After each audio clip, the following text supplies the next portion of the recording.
देखिए, आज की क्लास में हम लोग क्लास 10th का फिजिक्स का चैप्टर इलेक्ट्रिसिटी के विषय में पढ़ेंगे। किसके विषय में पढ़ेंगे भैया? इलेक्ट्रिसिटी के विषय में पढ़ेंगे, जिसमें से आज हम लोग कवर करेंगे कि इलेक्ट्रिक चार्ज किसे कहते हैं। इलेक्ट्रिक चार्ज एंड करंट के विषय में हम लोग स्टडी करेंगे। ये आपका एक मेन टॉपिक है जिसको हमको पढ़ना है कि इलेक्ट्रिक चार्ज क्या होता है और करंट किसे कहते हैं। तो इसके दो सब टॉपिक पढ़ेंगे। सबसे पहले हम पढ़ेंगे इलेक्ट्रिक चार्ज के विषय में कि इलेक्ट्रिक चार्ज किसे कहते हैं और दूसरी चीज़ हम पढ़ेंगे कि इलेक्ट्रिक करंट क्या होता है। इलेक्ट्रिक करंट क्या होता है, इन दो चीज़ों के विषय में हम लोग स्टडी करेंगे और इनसे रिलेटेड जो बोर्ड्स में आए हुए क्वेश्चंस हैं उनकी प्रैक्टिस करेंगे। तो आपको आज के लेक्चर में हमको दो चीज़ें जो स्टडी करना है, उनमें से पहली चीज़ हमको पढ़ना है इलेक्ट्रिक चार्ज किसे कहते हैं और दूसरी चीज़ हमको स्टडी करना है कि इलेक्ट्रिक करंट किसे कहते हैं। ठीक है, यहाँ तक आप लिखिए, इसके आगे चलते हैं। तो अब हम लोग सबसे पहले हेडिंग डालेंगे कि इलेक्ट्रिक चार्ज। हम लोग सबसे पहले पढ़ेंगे इलेक्ट्रिक चार्ज के विषय में, इलेक्ट्रिक चार्ज। ठीक, अब देखिए इसके विषय में थोड़ी सी प्रॉपर्टियों को बात की जाए तो अगर हम लोग इसमें बेसिक चीज़ें देखते हैं तो पहले चाहिए ये पता होना चाहिए कि ये एक फंडामेंटल क्वांटिटी होती है। फंडामेंटल का मतलब होता है जो किसी और पे डिपेंड ना करती हो। ऐसी क्वांटिटी जो किसी अनदर क्वांटिटी पे डिपेंड नहीं करती है उसको बोलते हैं फंडामेंटल क्वांटिटी। ठीक है, तो ये आपकी किसी दूसरी क्वांटिटी पे डिपेंड नहीं करती है, इसलिए इसको बोलते हैं एक फंडामेंटल क्वांटिटी। तो a charge is a fundamental properties fundamental property of matter. ये मैटर की, किसी भी मैटर या सब्सटेंस की आपकी फंडामेंटल प्रॉपर्टी होती है। किसकी तरह? Like mass of matter. जिस तरह से मास ऑफ मैटर जो होता है वो आपका फंडामेंटल क्वांटिटी होती है किसी भी मैटर या सब्सटेंस का, उसी तरह से जो चार्ज होता है, चार्ज भी हमारा एक फंडामेंटल क्वांटिटी होती है किसी भी मैटर की। पहली पॉइंट ये पता होना चाहिए कि चार्ज एक ऐसी क्वांटिटी है जो किसी अनदर क्वांटिटी पे डिपेंड नहीं करती है। तो जो चार्ज है वो हमारा एक फंडामेंटल क्वांटिटी है। फर्स्ट पॉइंट आपको ये क्लियर होना चाहिए। ओके, लिख गया? ठीक है। इसके बाद देखिए जो हमको सेकंड पॉइंट अगर इसका हमको पढ़ना हो तो वो ये होता है कि इसको हमेशा स्मॉल क्यू से रिप्रेजेंट करते हैं। इट इज रिप्रेजेंटेड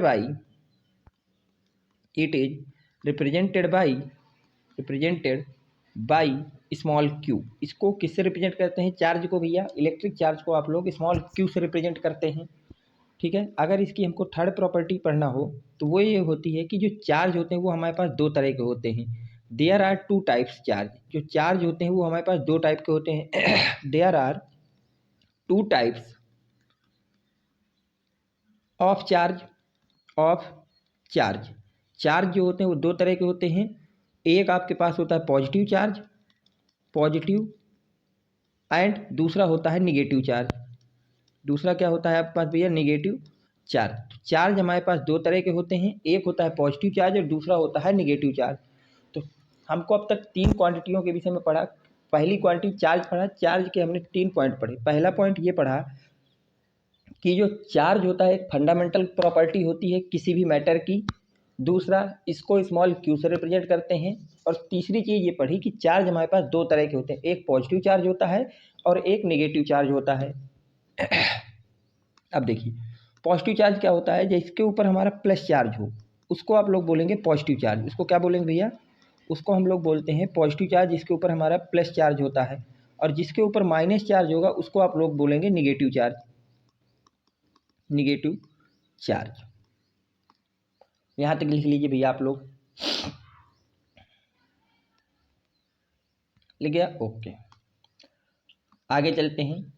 अगली बात करते हैं। हमको जो अगली स्टडी इसके विषय में करनी है वो क्या होगी। अब देखिए अगर हम लोग बात करें इलेक्ट्रॉन की तो याद रखना इलेक्ट्रॉन हमेशा आपका निगेटिव चार्ज पार्टिकल होता है। इलेक्ट्रॉन जो होता है वो क्या होता है भैया? निगेटिव चार्ज पार्टिकल होता है। निगेटिव चार्ज पार्टिकल होता है। इसी तरह से जो प्रोटॉन होता है, प्रोटॉन के विषय में याद रखना ये हमेशा पॉजिटिव चार्ज पार्टिकल होता है। प्रोटॉन जो होता है वो पॉजिटिव चार्ज पार्टिकल होता है। पॉजिटिव चार्ज पार्टिकल होता है। प्रोटॉन जो होता है वो क्या होता है भैया, पॉजिटिव चार्ज पार्टिकल होता है। और जो आपके पास न्यूट्रॉन होता है वो आपके पास न्यूट्रल होता है, उस पर कोई चार्ज नहीं होता, नो चार्ज पार्टिकल, इस पर किसी भी तरह का चार्ज नहीं होता। ये जीरो चार्ज पार्टिकल कुछ भी बोल सकते हैं आप, नो चार्ज पार्टिकल या जीरो चार्ज पार्टिकल, इनमें से कोई भी वर्ड को आप लोग यूज कर सकते हो। तो याद रखिए इलेक्ट्रॉन जो होता है वो निगेटिव चार्ज पार्टिकल होता है, प्रोटॉन जो होता है वो पॉजिटिव चार्ज पार्टिकल होता है, और जो न्यूट्रॉन आपका होता है वो जीरो चार्ज पार्टिकल होता है, मतलब उस पर किसी भी तरह का चार्ज नहीं होता है। यहाँ तक आप स्टडी कर लीजिए। ओके, अब चलते हैं फोर्थ पॉइंट पे। फोर्थ पॉइंट आपका ये कहता है कि अगर कोई ऐसा मैटर या बॉडी है जो इलेक्ट्रॉन को लूज कर रहा है, a body is said to be negatively charge. अगर हमको ये कहना पड़े कि कोई बॉडी निगेटिव चार्ज है तो इसका मतलब है if it is gain of electron, इसका मतलब उस बॉडी ने कहीं ना कहीं से इलेक्ट्रॉन को गेन किया है, इलेक्ट्रॉन को अपने अंदर लिया हुआ है। अगर आपको कोई बॉडी दी जाए, बोला जाए कि वो बॉडी आपका निगेटिवली चार्ज है, उसके ऊपर निगेटिव चार्ज है, अगर आपसे बोल दिया जाए कि उस बॉडी पे निगेटिव चार्ज है, तो आपको ये समझ जाना है कि जो बॉडी आपने ली थी उसने कहीं ना कहीं से इलेक्ट्रॉन को गेन कर रखा है या उसके पास इलेक्ट्रॉन बाहर से ऐड किए गए हैं। ये मतलब होता है किसी भी बॉडी के निगेटिवली चार्ज होने का। ओके ओके, अब चलते हैं हम लोग नेक्स्ट प्रॉपर्टी में। अगली प्रॉपर्टी ये कहती है कि अगर कोई body body is said to be positive charge. अब हमको अगर कोई बॉडी ये बता दी जाए कि वो बॉडी जो है पॉजिटिवली चार्ज है, वो बॉडी कैसी है भैया, पॉजिटिवली चार्ज है, तो इसका मतलब है if it gain of it is lose it gain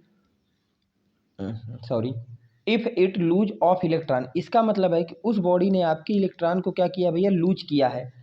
अगर कोई बॉडी पे पॉजिटिव चार्ज है, इसका मतलब उस बॉडी ने अपने अंदर से कुल इलेक्ट्रॉन को रिलीज कर दिया है या रिमूव कर दिया है या लूज कर दिया है। अगर किसी बॉडी पे निगेटिव चार्ज है, इसका मतलब उस बॉडी ने कहीं ना कहीं से आउटर मीडियम से इलेक्ट्रॉन को अपने अंदर क्या किया है, इनसाइड किया है या अपने अंदर ग्रहण किया हुआ है।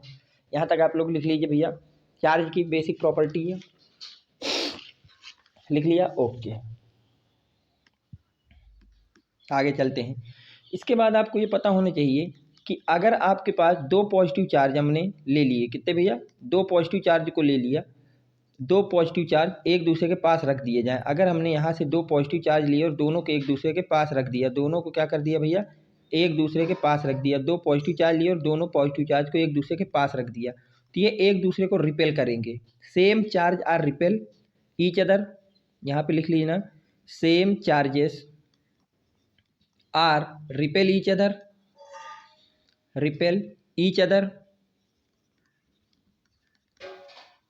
and different charges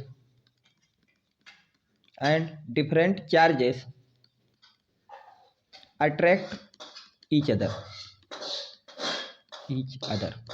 इसका मतलब ये है कि अगर आपने दो सेम तरह के चार्ज एक दूसरे के पास रख दिए तो वो दोनों एक दूसरे को रिपेल करेंगे, पर अगर आपने अपोजिट चार्ज को एक दूसरे के पास रख दिया तो वो एक दूसरे को अट्रैक्ट करेंगे। मतलब अगर दो पॉजिटिव चार्ज पास पास रख दिया तो ये दोनों को रिपेल करेंगे, मतलब दूर भेजेंगे। अगर आपने दो नेगेटिव चार्ज पास पास रख दिए तो ये दोनों को रिपेल करेंगे, दूर भागेंगे।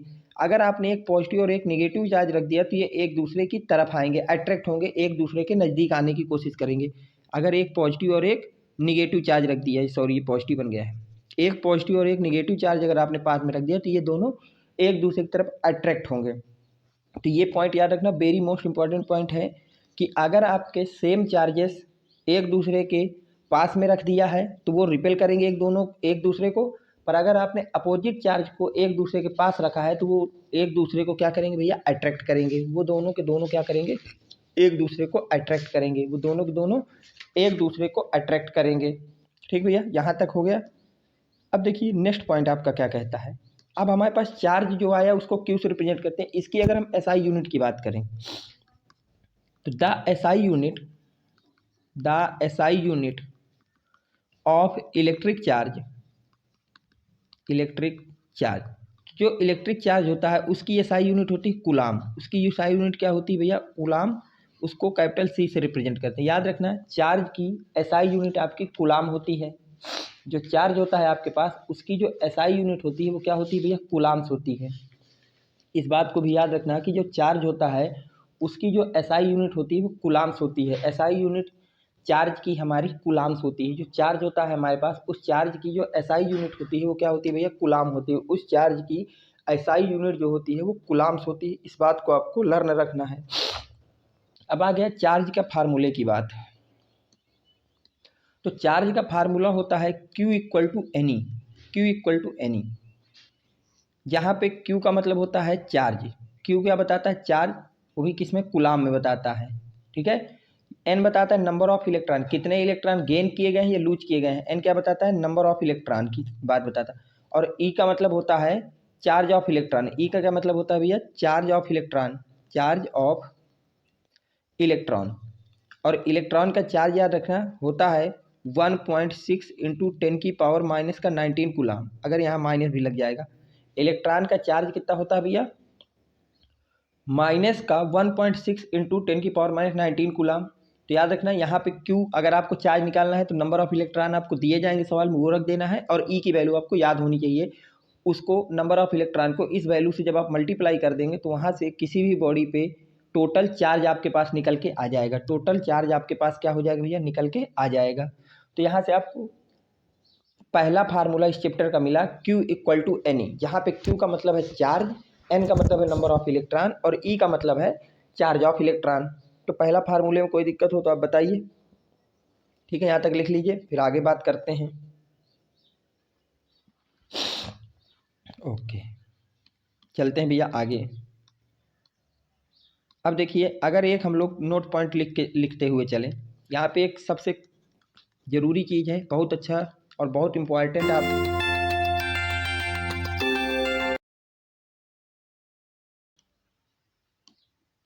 आप देखिए, ये जो नोट पॉइंट है काफ़ी इम्पोर्टेंट नोट पॉइंट है, आपको याद रखना है। इन एन इलेक्ट्रिक सर्किट, अगर कोई आपको इलेक्ट्रिक सर्किट दे दिया जाए, इलेक्ट्रिक सर्किट क्या होता है इसको मैं आगे आपको एक्सप्लेन करूँगा पूरा का पूरा, बस इस पॉइंट को अभी लर्न कर लेना है कि अगर कोई इलेक्ट्रिक सर्किट है तो उसमें जो इलेक्ट्रिक करंट की डायरेक्शन होती है, the direction of electric current, the direction of electric current is taken as opposite to the direction of the flow of electrons,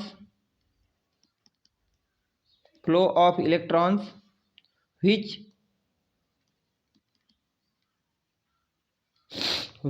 यहाँ तक लिखिए भैया, are negative charge. Negative charge, तो याद रखना, अगर आपके पास कोई इलेक्ट्रिकल सर्किट है, इलेक्ट्रिक सर्किट है, उसमें आपका जो करंट की डायरेक्शन होगी वो हमेशा अपोजिट होगी निगेटिव चार्ज के मूवमेंट की डायरेक्शन के, हमेशा क्या होगी, अपोजिट होगी। इसको लिख लीजिए, फिर मैं आपको इसको एक्सप्लेन करता हूँ। ओके, लिख लिया, ठीक। देखिए, अगर आपको मान लीजिए ये आपको मैंने एक सर्किट दे दिया, ये क्या दे दिया भैया, एक सर्किट दे दिया।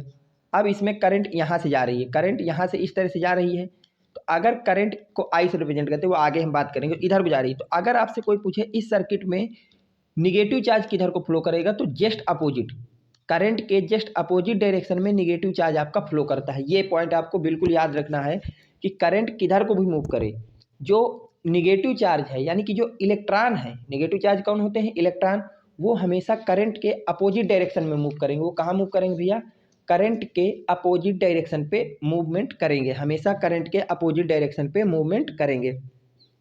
तो ये आपके चार्ज से रिलेटेड कुछ बेसिक प्रॉपर्टीज थी, जहाँ से आपको चार्ज के विषय में सारी चीज़ें मैंने एक्सप्लेन कर दी है कि चार्ज क्या होता है, कैसे होता है और इसकी क्या प्रॉपर्टी होती है। अब चार्ज से रिलेटेड कुछ क्वेश्चन हम लोग नेक्स्ट वीडियो में सॉल्व करेंगे और इसके बाद फिर मैं आपको इलेक्ट्रिक करंट के विषय में स्टडी करवाऊंगा।